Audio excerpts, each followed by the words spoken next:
Bir kishi uyida un qolmaganligi sabab bug'doyni eshagiga ortib tegirmon tarafga qarab yo'l olibdi. Yetib borgach, bug'doyni tushirib olishi bilan eshagi qochib ketibdi. Bug'doyni tegirmonchiga topshirib, eshagini qidirishga chog'lanibdi. Eshagini ortidan qidirib borib topa olmabdi. Bu orada juma namozi yaqinlashganini ko'rib, "Sen qayerga borsang boraver, men Robbimni huzuriga boraman" deb masjidga qarab yo'l olibdi.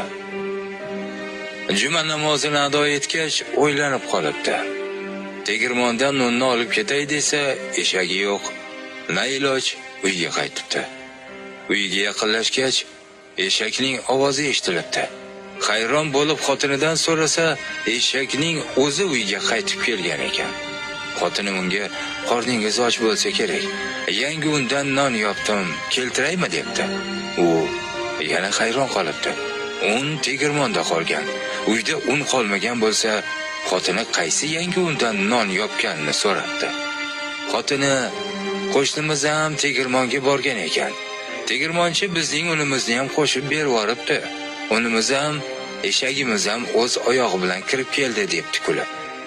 Kishi xotinidan bo'lgan ishlarni eshitib, "Allohim, men seni bir amringni ojizlik bilan bajardim. Evaziga shuncha ehtiyojimni qondirding. Senga qanchalar shukr qilsak ham kam. O'zingga behisob shukrlar bo'lsin" debdi. Xulosa esa o'zimizdan azizlar.